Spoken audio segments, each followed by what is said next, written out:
Carta aos Gálatas, capítulo 4, versículo de 1 a 11.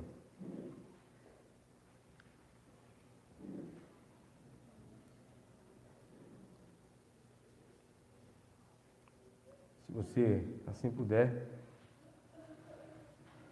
mais uma vez coloque de pé para a leitura da palavra do Senhor.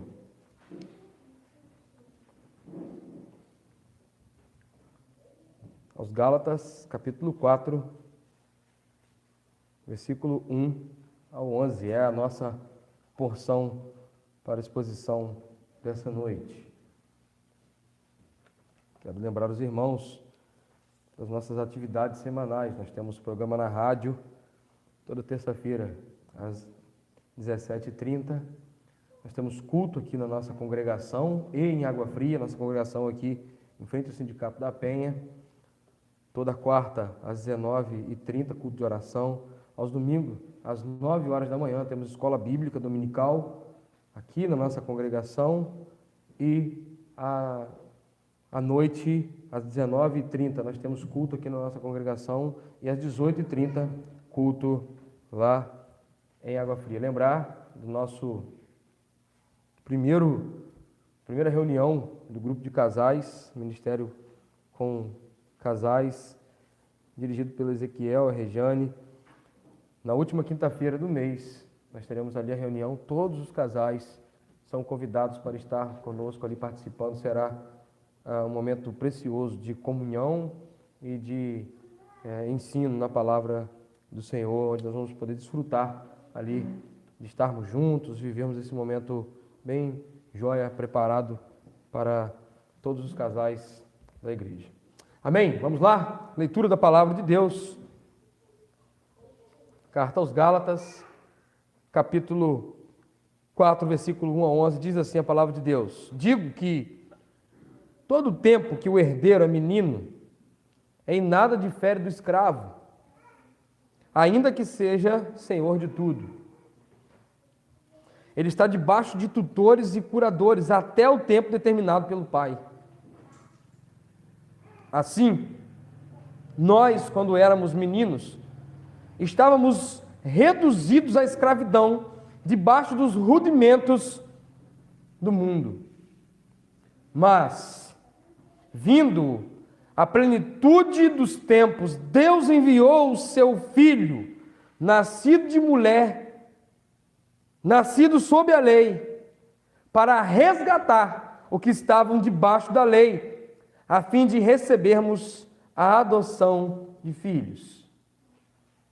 Porque sois filhos, Deus enviou aos nossos corações o Espírito do seu Filho, que clama: Abba, Pai. Assim, que já não és mais escravo, mas filho, e se és filho, és também feito herdeiro por Deus. Mas, quando não conhecis a Deus, servíeis aos que, por natureza, não são deuses. Mas agora, conhecendo a Deus, ou antes sendo conhecidos por Deus, como tornais outra vez a esses rudimentos fracos e pobres, os quais de novo quereis servir? Guardai dias, meses, e tempos e anos. Receio por vós que, de algum modo, eu tenha trabalhado em vão para convosco. Palavra do Senhor, podeis assentar, amados. Deus, nós lhe rogamos, ó Pai, por sua graça, por sua misericórdia, por causa do Senhor, por causa do seu tão precioso, maravilhoso nome, venha até nós e fale conosco, Senhor. Deus, nos marque com a sua palavra, Senhor. Nos ensine, nos dê, Senhor, uma direção, nos dê, Senhor, exortação, confronto, ensino, encorajamento, bálsamo com a sua palavra nessa noite, Senhor. Ó Deus, eu te peço, Senhor, tome as nossas mentes cativas, limpe o nosso coração e prepare o bom terreno para que a semente da sua palavra seja semeada e dê frutos de arrependimento e fé. Em nome de Jesus, ó Deus, nós lhe rogamos, ó Pai, certos de que o Senhor tem operado no meio do seu povo através da sua palavra, que é poderosa, que é viva, eficaz, inerrante, suficiente. E é com essa certeza e convicção que eu me ponho diante do Senhor, na sua dispensa, como um bom despenseiro do Senhor, para trazer alimento para o seu povo, Senhor. Me usa para a sua glória e edificação do seu povo. Eu bem sei que em mim não tem palavras de vida eterna, mas em Ti nós sabemos que tem palavras de vida eterna. Não há capacidade em mim, não há nenhum mérito em mim. Tudo é por causa do Senhor, pelo Senhor e para o Senhor. Em nome de Jesus, abra o nosso entendimento e nos faça, na ação do Seu Espírito Santo, compreender, aprender, aplicar e viver a Sua palavra. Em nome de Jesus. Amém. Amados, Paulo, então, dando sequência à sua carta, e nós aqui dando sequência aos nossos estudos, nos debruçamos em olhar as doutrinas ou a doutrina da justificação pela fé, onde o apóstolo Paulo busca resolver a tensão entre lei e graça, entre os que são da lei e os que são da promessa. Então, Paulo se coloca no contexto imediato. Na última mensagem nós vimos isso, a explicar que a lei, ela cumpriu o seu papel preciso. Ela foi dada por Deus, estabelecida por Deus, determinada por Deus, para que ela cumprisse o seu papel. E ele diz, no final do capítulo 3, que a lei era como um aio. Era como um tutor, um carcereiro, como um pedagogo grego, que estava colocado a trazer disciplina e correção ao menino, ao filho, e entregar ele no tempo estabelecido pelo pai, pronto. Ele cuidava. E é esse o papel da lei. Então Paulo diz que é esse o papel da lei. Ela cuidou de nos entregar prontos ao Senhor, mas nela nós estávamos presos, encarcerados, de modo que quando Cristo vem, Ele rompe com os grilhões da lei, nos liberta, nos tira da escravidão da lei e nos salva, não mediante ao que a lei estava nos prometendo, mas diante daquilo que Deus tinha nos prometido. E Ele retrocede antes de Moisés, antes da lei, antes do Sinai, volta em Abraão e traça a marca da promessa, dizendo: em ti serão benditas todas as nações. E quando nós então chegamos no capítulo 4, o apóstolo Paulo continua a usar dessa analogia, tutor, filho, menino, curador, para nos explicar como éramos, o que Cristo fez, e por fim dizer como nós estamos agora, depois de termos sido resgatados por Cristo da escravidão da lei. Diante do argumento que Paulo apresenta, que Deus salvou os Gálatas pela mensagem do Evangelho, então existe um pensamento que eles sempre foram filhos. E por serem herdeiros mediante a promessa, eles então tinham uma diferença.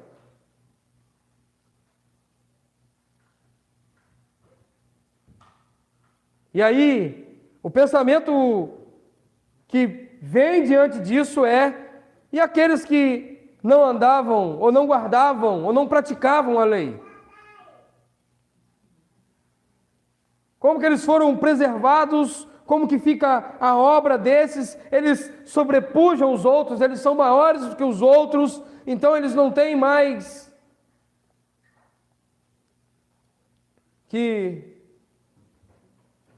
andar junto com os outros, de modo que Paulo amarra o contexto antes de entrar nesse critério e diz: não há grego, nem romano, nem escravo, nem livre, nem macho e nem fêmea, todos estão igualmente resgatados e sois um só em Cristo Jesus. O versículo 8 do capítulo 3, Paulo nos apresenta o seguinte: ora, tendo a Escritura previsto que Deus havia de justificar pela fé os gentios, anunciou primeiro o Evangelho a Abraão, dizendo: em ti serão benditas todas as nações. Se a lei tem o papel de curador, de tutor, de aio, de guardião, e aqueles que estavam longe da lei, não existia possibilidade de serem salvos. E Paulo está argumentando e traçando um ensino, dizendo: antes da lei existia a promessa do Evangelho, que haveria de ser pregado, e por causa da bênção do Evangelho seria bendita todas as nações. O versículo 14 do capítulo 3 nos diz o seguinte: e ele nos resgatou para que a bênção de Abraão chegasse aos gentios por Jesus Cristo, e para que pela fé nós recebêssemos a promessa do Espírito. Para os gentios, então, o que operou não foi a lei não guardou os gentios, a lei não nos guardou. Nós não nascemos debaixo da lei, não fomos nunca cumpridores da lei, mas o Evangelho nos alcançou. O Evangelho nos tocou, nos atraiu, porque estava prometido lá em Abraão. Nós precisamos ter em mente, amados irmãos, nesse contexto, que Paulo está falando para dois grupos de pessoas. Primeiro, os judaizantes que estavam contradizendo a pregação da graça, e o objetivo de Paulo, então, era convencer da insuficiência e da inabilidade da lei para a salvação. E Paulo também estava, ao mesmo tempo, escrevendo para os Gálatas, para lhes mostrar que a graça de Deus foi manifesta para lhes salvar. E assim, Paulo diz para todo mundo ao mesmo tempo, tanto para os judaizantes, para aqueles que estavam buscando a guarda da lei, para que assim tivesse, como diziam os próprios pregadores da lei, a janela para a salvação na lei. Está dizendo para todo mundo que eles precisavam, por fim, de Cristo. Aquele que nunca tinha tido contato com a lei, aquele que nunca tinha sido religioso, aquele que nunca foi ensinado em nenhum tipo de religião, ou aquele que há muito tempo nasceu, cresceu na igreja, é antigo de religião, conheceu através de catequeses, através de ensinos,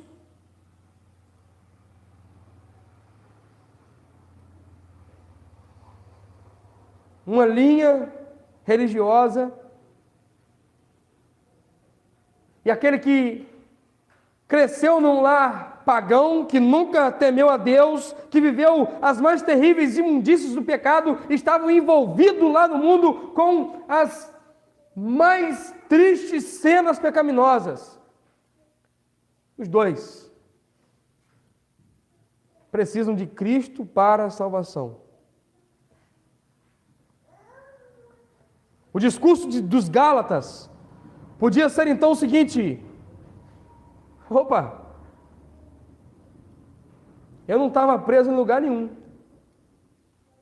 já que a lei, ela serviu de tutor, de curador, de aio, eu não estava preso em lugar nenhum, eu não estava debaixo da lei, não tinha o menor sentido para mim.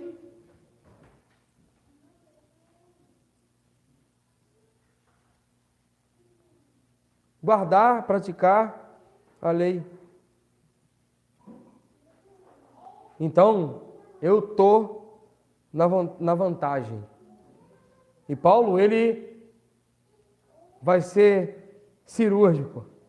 No versículo 3, você pode observar comigo, ele diz o seguinte: assim também nós, quando éramos meninos, estávamos reduzidos à escravidão debaixo dos rudimentos do mundo. E agora Paulo vai transitar da linguagem presos debaixo da lei para dizer presos nos rudimentos do mundo. Ao observar e buscar inúmeros comentários, exegeses feitas anteriormente desse texto, eu cheguei a uma conclusão final. O que Paulo está dizendo aqui é que, embora os Gálatas, gentios, um povo misto, que se originou de uma mistura de frígios e romanos naquela região, e por fim, eles tiveram nessa mistura, por um lado, frígios, descendentes que eram acomodados e adeptos de degradantes rituais pagãos. Por outro lado, nós vamos ter os Gálatas de linha romana, que eram perigosos e facilmente enganados. Eram idólatras e praticavam inúmeros sacrifícios a falsos deuses. Paulo está dizendo: debaixo dos rudimentos do mundo vocês estavam, porque vocês estavam escravizados ao pecado, ao sistema que desagradava a Deus. Tem outros tantos comentários que dizem que pode ser tantas questões.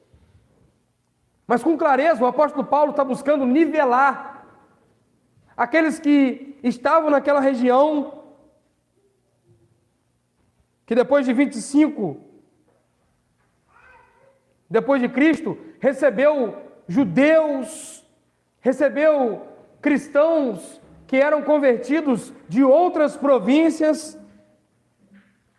e esse grupo que estava ali, eles em uma só igreja, ou nas suas igrejas, estavam recebendo pregações que, ao invés de confirmar a suficiência, a capacidade da graça do Senhor, pregações que estavam dividindo. Olha, um grupo guardou a lei, e porque guardou a lei tem vantagem, outro precisa então passar a guardar, se circuncidar. Paulo está dizendo: vocês, Gálatas, nem precisam se colocar sob o jugo da lei, porque vocês já estavam sob o jugo do rudimento desse mundo decaído, nos seus pecados, nos seus delitos.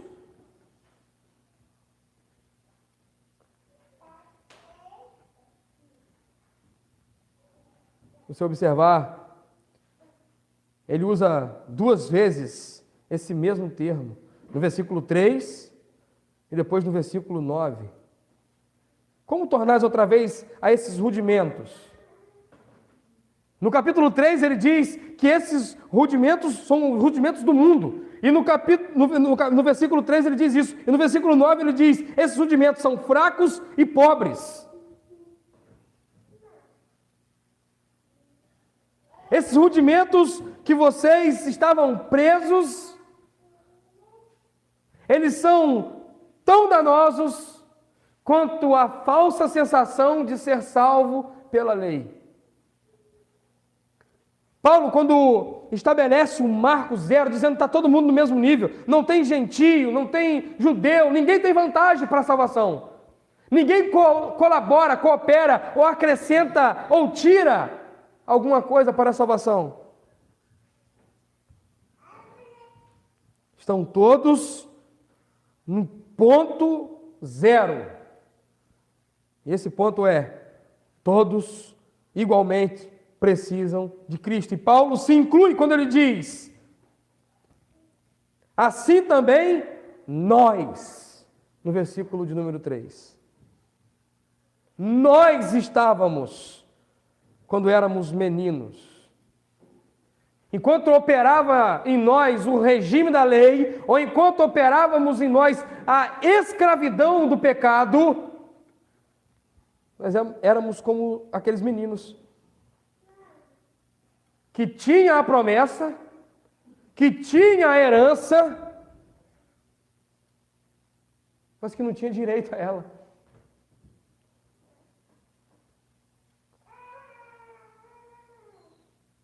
É como um termo hoje, dentro do direito civil, que diz o seguinte: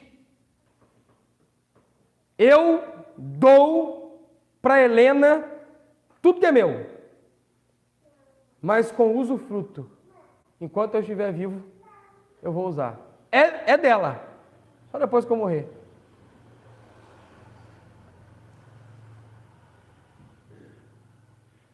Eu vou usufruir, é dela, mas eu que vou usufruir enquanto tiver vida. E assim estava a promessa para aqueles que estavam tanto debaixo do domínio da lei, como também para aqueles que estavam debaixo do domínio do pecado, da devassidão, da idolatria, do paganismo. Eles tinham a promessa, mas eles não podiam usufruir dela.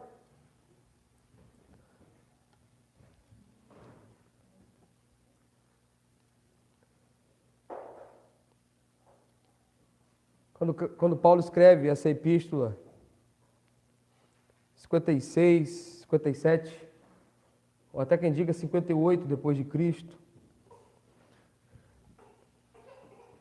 ele tem um quadro de um povo que não sabe o que fazer. Se cumpre a lei, se aquilo que eles fazem de sacrifício é que é o certo, e existia ali uma confusão religiosa. E quando a graça chega, há uma pregação convincente, transformadora, que traz àqueles homens a regeneração. E estava tudo resolvido até então. Só que veio uma mensagem contrária. Olha, não é por aí não. Como é que é? Você acha que é tão fácil assim? E a lei? Vocês não vão cooperar com nada para a salvação de vocês?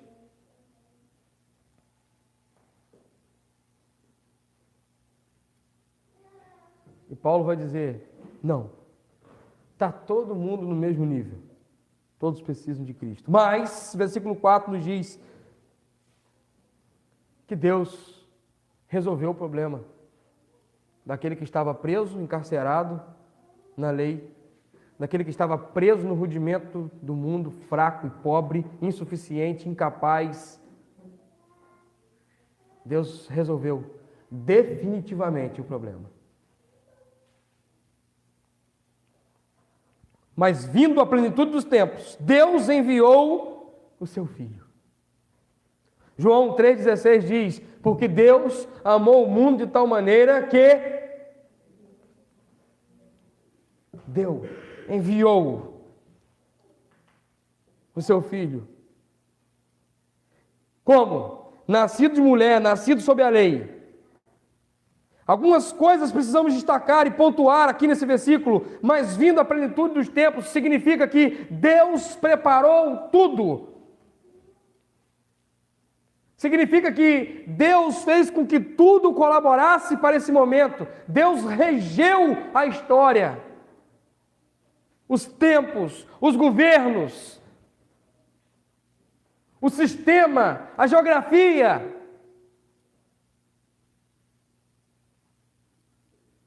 Deus fez a estratégia perfeita, o plano perfeito.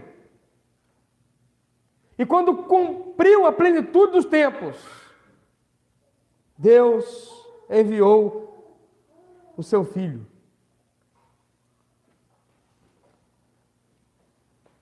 Como ele veio? Nascido de mulher. E aqui não está apontando para tratar a respeito da divindade de Cristo.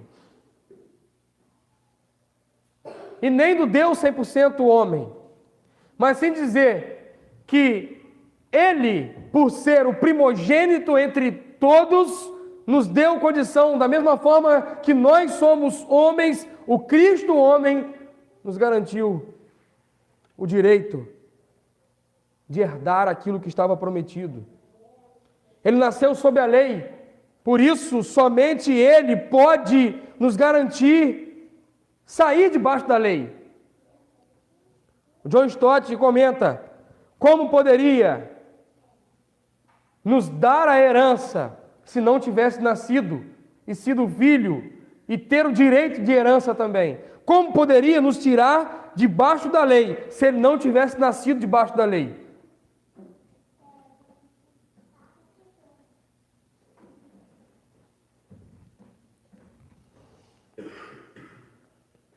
Nós observamos, amados irmãos,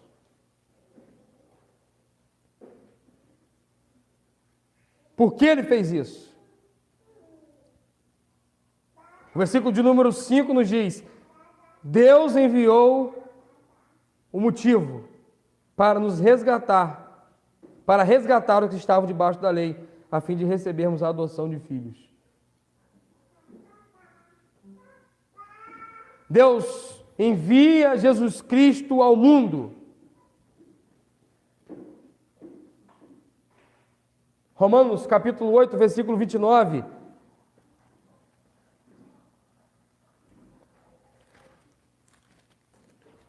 Diz assim a palavra de Deus: pois os que dantes conheceu, também os predestinou para serem conformes à imagem de seu Filho, a fim de que ele seja o primogênito entre muitos irmãos.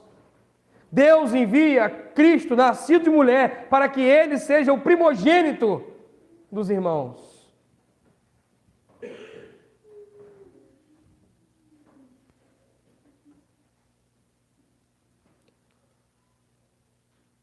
E se ele, o Filho de Deus, veio ao mundo, foi para nos resgatar e nos adotar, e nos dar a condição de filhos. Só tem parte na herança, parte direta na herança, filho. Na ausência de filho, aí reparte com as partes. De imediato, um filho tem parte na herança. Por isso que para nos dar a herança, Deus nos torna filhos. Servo que estava no rudimento da lei, enquanto éramos meninos, nós tínhamos o mesmo direito dos servos, estávamos reduzidos à escravidão.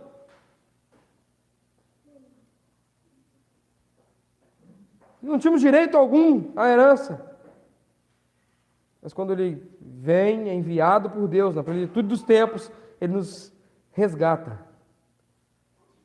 Ele garante a nossa maioridade. Agora nós temos a maioridade e temos o direito de herança por sermos filhos. Não somos mais meninos, que estamos dependentes de tutores e curadores. Mas agora nós estamos em Cristo, e porque estamos em Cristo, e Ele é o primogênito entre muitos, nós temos direito, fomos adotados, e passamos a desfrutar da parte da herança, a salvação.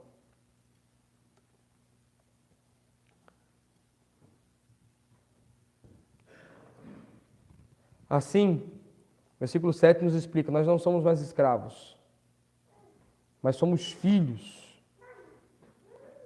E se somos filhos, nós também fomos feitos herdeiros por Deus. Que bênção nós temos aqui, irmãos. Olha que bênção temos no Evangelho. Nós fomos alcançados pelo Evangelho. E Deus agora nos coloca como herdeiros dele, da riqueza da sua glória, da maravilhosa obra de suas mãos, de tudo que ele criou. Ele nos faz herdeiros, e a maior preciosidade dessa herança é o tesouro da salvação. E quando nós olhamos para isso, nós precisamos fazer os nossos corações transbordar de alegria. Porque mais simples, porque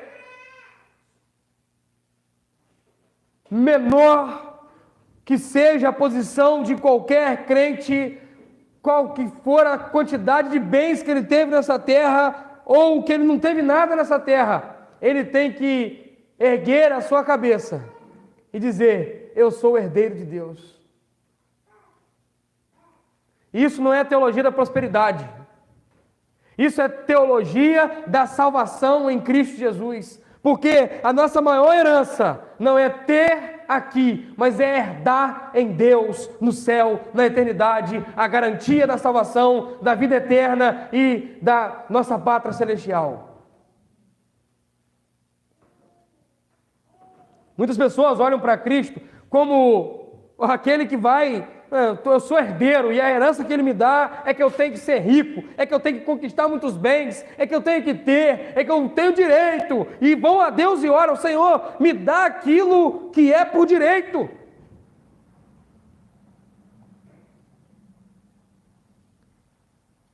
Cristo não veio cumprir a sua obra na cruz do Calvário para nos dar uma herança terrena, passageira, efêmera, mas Ele veio nos dar uma herança eterna, infalível, que nem traça e nem ouro vai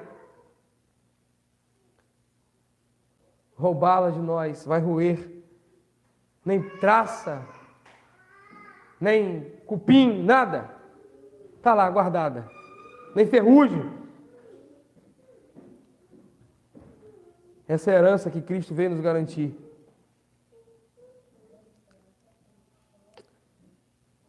Amados, nós precisamos olhar também para o ensino de Paulo, através dessa parte da escrita, e dizer que nós recebemos o Filho. Deus enviou o seu Filho. Mas Deus também enviou o Espírito do seu Filho aos nossos corações. Versículo 4 diz: Deus enviou o seu Filho. E no versículo 6 diz: e porque Deus nos fez filhos, Deus enviou aos nossos corações o Espírito do seu Filho, que clama: Abba, Pai.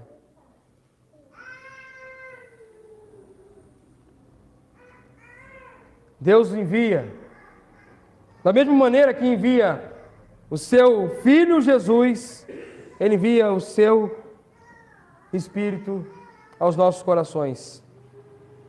E o texto nos diz: Deus enviou o seu Filho ao mundo, e também diz que Deus enviou os seus filhos, não ao mundo, o seu Espírito não ao mundo, mas aos nossos corações, ao coração de seus filhos.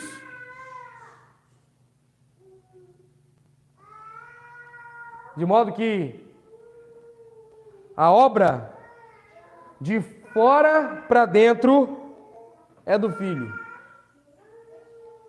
e de dentro para fora é do Espírito. Quando Cristo vem ao mundo, vive entre os homens, é pendurado no madeiro, ressurge ao terceiro dia, ascende aos céus, é Deus de fora para dentro alcançando os nossos corações. Porque de fato nós precisamos ouvir. Aqueles que estavam lá, contemporâneos à época, viram com seus olhos,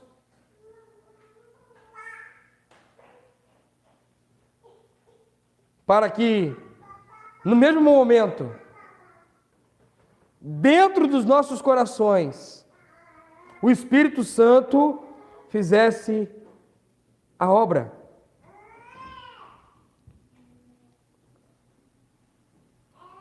Romanos, capítulo 8, versículo 15 e 16, traz esse mesmo termo. Quando Paulo está nos dizendo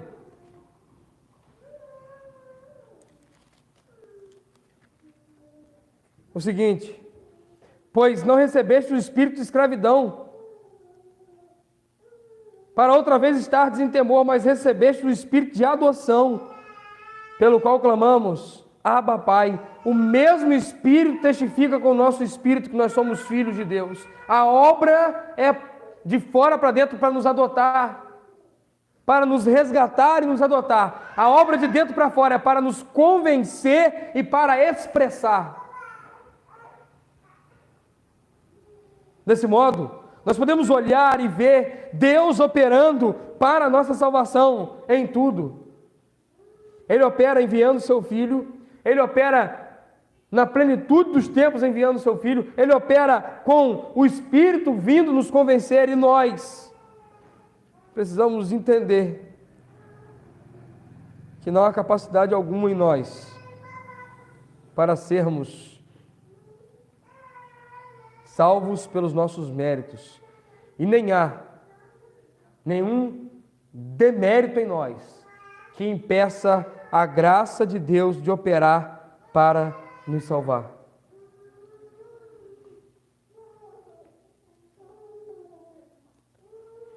O apóstolo Paulo, amados irmãos, agora nos chama a atenção de uma realidade muito comum, triste, lamentável, mas comum.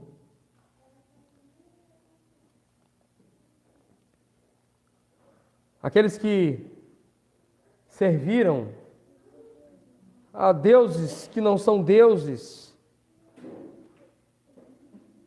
e depois foram alcançados por Deus, conhecidos por Deus,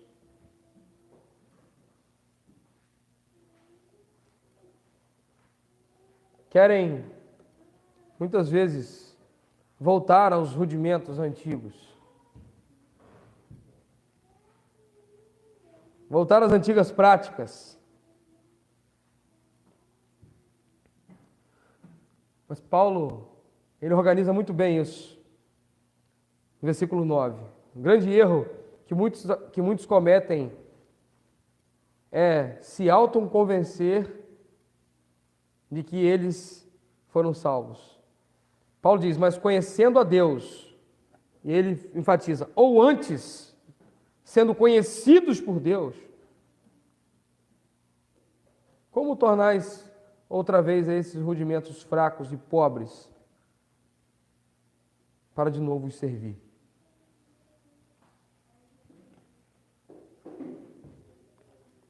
O capítulo 5, versículo 19, nos apresenta que rudimentos são esses, irmãos. Versículo 19, versículo 21. As obras da carne são conhecidas, as quais são prostituição, impureza, lascívia, idolatria, feitiçaria, inimizades, porfias, ciúmes, iras, brigas, dissensões, facções, invejas, bebedices, orgias e coisas semelhantes a essas, acerca das quais vos declaro, como já vos preveni, que os que cometem tais coisas não herdarão o reino de Deus. Aqueles que olham para a obra de Cristo e até admiram o que Cristo fez, mas nunca foram tocados no seu coração e tiveram uma conversão genuína.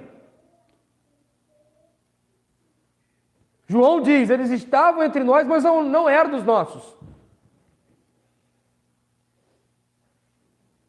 Eles caminharam por um tempo, convencidos de que eles tinham, pelos seus méritos, achado Deus. Mas talvez eles nunca tivessem sido conhecidos por Deus. Não é iniciativa nossa, que nós entendemos aqui, conforme 1 João, capítulo 4, versículo 19, diz, nós amamos a Deus porque Ele nos amou primeiro. João, capítulo 15, versículo 16 e 17, quero ler esse texto. Nos diz assim, isso vos ordeno, amais uns aos outros. Versículo 16, não fostes vós que escolhestes, mas fui eu que vos escolhi. Antes de nós acharmos que nós tínhamos direito a alguma coisa, Deus promete herança lá há 1.300 anos antes de Cristo. Cumpre em Cristo, e 2.000 anos depois, Ele nos dá a bênção de ser herdeiro. Será que fomos nós que traçamos essa realidade? De fato, não. Não fomos nós. E por que muitas pessoas fazem aquilo que está escrito em 2 Pedro, capítulo 2, versículo 22, que é a descrição disso que está acontecendo aqui, que Paulo está fazendo. É como um cachorro que vomitou e comeu o seu próprio vômito. É como uma porca, depois de limpinha, voltou a rolar na lama de novo. É isso que Paulo está descrevendo, o acontecimento aqui no versículo 9. Vocês que não tiveram o Espírito operando no coração de vocês, será que vocês não se converteram de verdade? Será que vocês não viram a realidade pecaminosa que vocês estavam e agora o que Cristo fez e isso não ardeu nos vossos corações e o Espírito não operou para convencer vocês de que isso nunca mais deveria ser feito por vocês? Vocês estão voltando para lá. Conversões superficiais que muda atitudes, mas não muda o coração. Daqui a pouco está fazendo tudo de novo. Não adianta, amados irmãos, só conhecer a história de Cristo e só reconhecer que Cristo é poderoso. Nós precisamos do operar do Espírito Santo em nossos corações, porque é somente Ele que nos convence do nosso pecado.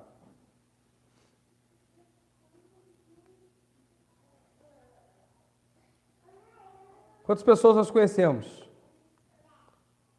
que dizem que querem servir, que vão participar, que vão se envolver?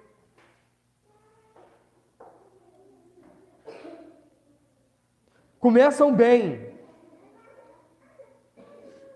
mas param no meio do caminho, desistem. Por quê? Eles se admiraram com Cristo, mas enrijeceram o coração para a ação do Espírito Santo limpar, purificar dos pecados.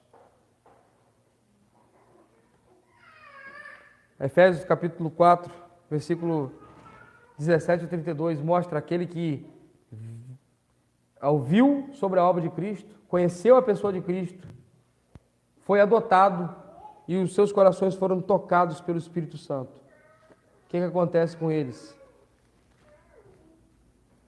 Efésios, capítulo 4, versículo 17 ao 32. Portanto, digo isto e testifico no Senhor, para que não andeis mais como andam os outros gentios, na vaidade do seu pensamento, entenebrecidos no entendimento, separados da vida de Deus pela ignorância que há neles, pela dureza de seu coração, tendo se tornado insensíveis, entregaram-se à dissolução para com avidez cometerem toda sorte de impureza. Mas vós não aprendestes assim a Cristo, se é que ouvistes e nele fostes ensinados conforme a verdade de Jesus, que, quanto ao trato do passado, vos despojeis do velho homem, que se corrompe pelas corrupções do engano, e vos renoveis no espírito do vosso entendimento, e vos revistais do novo homem, que, segundo Deus, é criado em verdadeira justiça e santidade, pelo que deixai a mentira, falai a verdade cada um com o seu próximo, pois somos membros uns dos outros. Irai-vos e não pequeis, não se põe o sol sobre a vossa ira, e não deis lugar ao diabo. Aquele que furtava, não furte mais, antes trabalhe, fazendo com as próprias mãos o que é bom, para que tenha com que repartir ao necessitado. Não saia da vossa boca nenhuma palavra torpe, mas só que for boa para promover a edificação, conforme a necessidade, para que beneficie os que a ouvem. E não entristeçais o Espírito Santo de Deus, no qual fostes selados para o dia da redenção. Toda amargura, ira, cólera, gritaria, blasfêmia, toda malícia sejam tiradas de entre vós, antes sejam uns para com os outros benignos, compassivos, perdoando-vos aos outros, como também Deus nos perdoou em Cristo Jesus. Aqui está aquele que é alcançado por Cristo Jesus, o Espírito Santo habita nele. Ele não anda mais conforme os ímpios. Ele é renovado no seu entendimento, porque ele foi selado.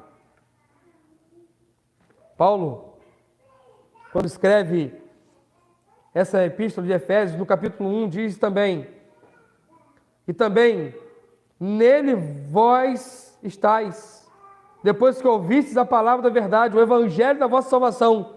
Olha bem, ouvir a palavra da verdade, o evangelho, isso nos convenceu, isso foi claro diante de nós entendemos. Tendo nele crido, fostes selados com o Espírito Santo da promessa. É um operar único, onde o Filho é aquele que executa e o Espírito é aquele que aplica. Por isso Deus envia o seu Filho e envia o Espírito do seu Filho.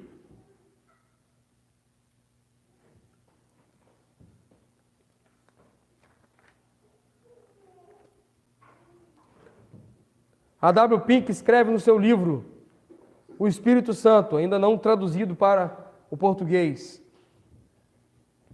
Observe, diz ele no seu livro, que o Espírito e o Filho andam juntos. Na ação de salvação,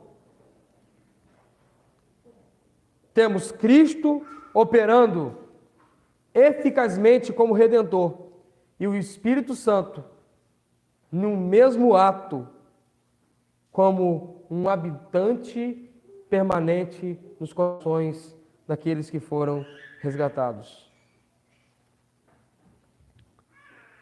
Nas Escrituras nós aprendemos que o Espírito pertence a Cristo, Hebreus capítulo 1, versículo 9, Apocalipse capítulo 3, versículo 1. Nós aprendemos que o Espírito procede de Cristo, João capítulo 1, 33, o 15, 26, Lucas 24, 49. O Espírito é enviado como o mediador, Atos capítulo 2, versículo 33, e ele é dado ao povo de Deus como consequência de Cristo os ter remido da maldição da lei. E por fim, nós vemos Cristo sendo enviado por Deus e o Espírito de igual modo sendo enviado por Deus.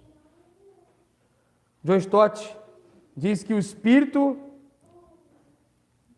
em nossos corações é Cristo vivendo em nós. Conforme Paulo diz em Gálatas capítulo 2, versículo 20: estou crucificado com Cristo e já não vivo mais eu, mas Cristo vive em mim. E a vida que agora vivo na carne, vivo-a na fé do Filho de Deus, que me amou e a si mesmo se entregou por mim. O Espírito vivendo em nós é Cristo. O Espírito em nossos corações é Cristo vivendo em nós.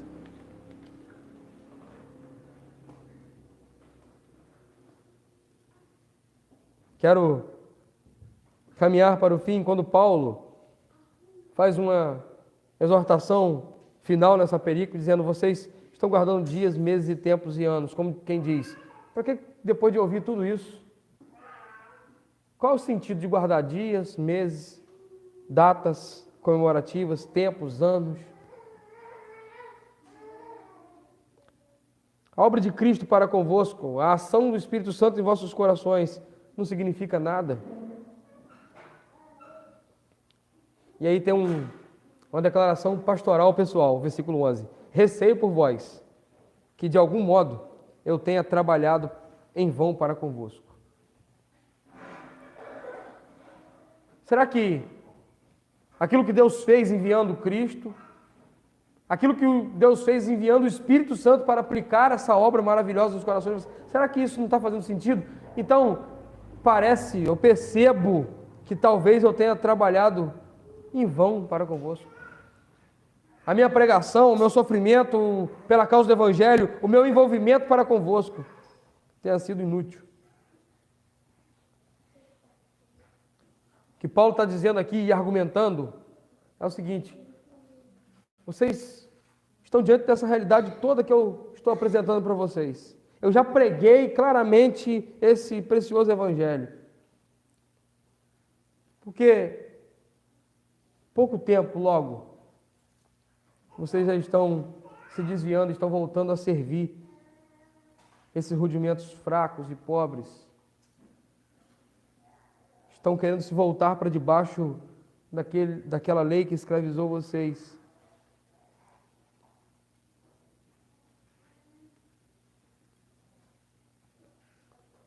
E aqui o tom é o mesmo tom que ele abre o capítulo de número 3. Ó insensatos Gálatas. As aplicações são essas, amados irmãos, finais. Nós somos alcançados por Cristo. O Espírito Santo habita em nossos corações para nos fazer viver, amados, uma vida de liberdade, de adoração, de contrição. Eu sei que muitas pessoas, elas até admiram Cristo, mas elas nunca sentiram um toque em seus corações para lhes convencer dos seus pecados. Eu sei que outras pessoas, elas vivem dizendo, professando de boca para fora, que elas pertencem a Deus, mas elas nunca foram habitadas pelo próprio Deus no seu espírito. Quantas pessoas, depois de conhecerem, ouvirem, elas dão a resposta: achei muito bom o que eu ouvi, e eu não tenho objeção nenhuma, mas elas não se rendem. Não adianta só crer no Filho e dizer: não tem problema quanto a isso. É muito jóia tudo que vocês estão ensinando e falando. Cristo é um cara nota 10. Mas ficar só no campo da admiração da história. O verdadeiro Evangelho, ele vem, choca os corações. O Espírito Santo entra, penetra os corações. Esses corações agora, eles estão submissos a Cristo, ao invés de estarem escravos do pecado. Uma pessoa que só admira a Cristo, ela continua vivendo a sua vida de pecado sem nenhum tipo de incômodo, porque elas não foram convencidas de suas naturezas. Elas só são simpatizantes do Evangelho. De modo objetivo para as nossas vidas, amados, que nós não venhamos tentar, de maneira nenhuma, construir caminhos de volta àquilo que nós já vivemos no passado, mas que nós possamos nos lançar no braço do doce Espírito e clamar, Abba Pai, a expressão aramaica, Paizinho, meu papai. E viver uma vida dominada pelo Espírito Santo, é viver uma vida de santidade. Não é viver uma vida glorificada, mas é viver em constante santificação, de modo que nós não queremos voltar de onde nós viemos. E a grande diferença do salvo, do convertido, para o não convertido, talvez seja essa, irmãos. Não é a isenção de possibilidade ou então a isenção de qualquer pecado na sua trajetória. Mas é a convicção firme de que, muito embora eu seja tentado e eu tropece, de maneira nenhuma, eu quero voltar para os rudimentos e ser dominado por esse pecado. Eu quero estar dominado por Cristo. Eu quero estar envolvido pelo Espírito Santo. E jamais retroceder aos rudimentos fracos e pobres desse mundo.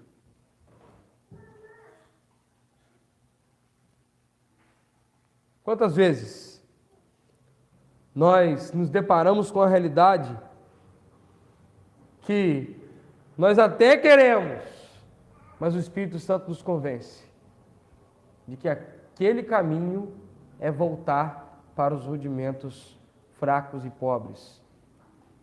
É voltar para a escravidão. Nós precisamos, amados, responder à ação do Espírito Santo com contrição, com quebrantamento, e não com birra, como filhos mimados, que ao invés de clamar Abba Pai, reclamam. Por que, papai? Não, assim não. Fomos adotados e temos parte na herança. Não despreze, não jogue essa herança fora. Não suje os tesouros dessa herança com os seus pecados corriqueiros. Não seja incorrigível.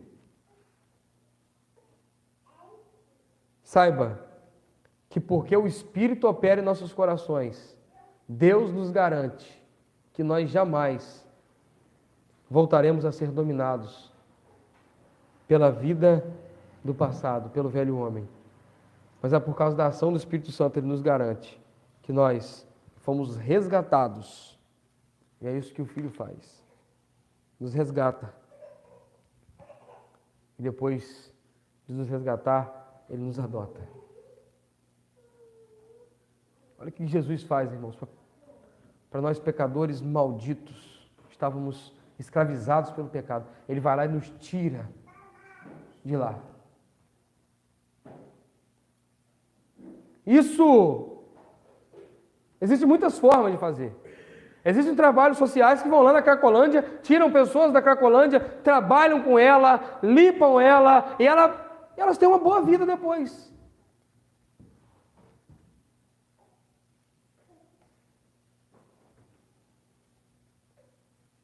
Mas olha o que Cristo faz, e que ninguém pode fazer senão Cristo. Ele nos tira do lamaçal do pecado, Ele nos limpa, nos purifica,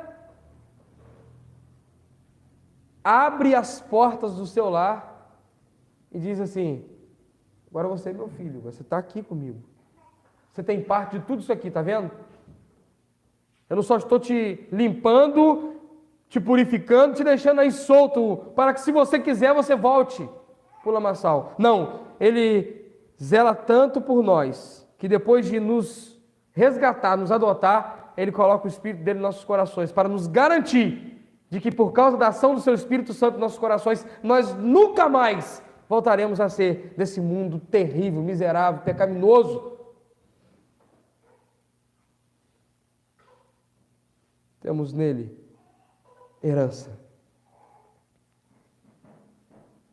salvação e vida. Sabemos que isso foi por causa de alto preço pago, de uma vida derramada na cruz e do Santo Espírito derramado em nossos corações. Vamos fechar os nossos olhos, amados irmãos, nesse momento. Vamos orar. Senhor, ó Deus, obrigado por Cristo Jesus ter sido enviado ao mundo para nos salvar. Obrigado pelo Espírito Santo ter sido enviado aos nossos corações para nos santificar e para nos convencer e trabalhar em nós de modo que nós venhamos dia após dia, Senhor, sermos transformados à imagem do Seu Filho, do primogênito, Jesus Cristo. Ó Deus, nós pedimos que o Senhor possa nos sustentar na caminhada, nos guardar. Que nós possamos, ó Deus, viver uma vida de total submissão, entrega, dedicação, zelo para com aquilo que o Senhor fez por nós e para com a herança que o Senhor nos garantiu, Senhor. Guarde nossos corações para que nós não venhamos ser oscilantes, fracos e voltarmos, ó Deus, nem sequer por um segundo aos rudimentos do passado, Deus. Ó Senhor, que os nossos corações possam dia após dia querer mais e mais de Ti, Senhor. E que nós possamos achar deleite, alegria inabalável, segurança em Ti, Senhor. Que os nossos corações venham estar aquecidos pela maravilhosa realidade de que Cristo foi enviado ao mundo para nos salvar. E que o Espírito Santo foi enviado aos nossos corações para nos garantir essa salvação. Em nome de Jesus, nós oramos. Amém e amém.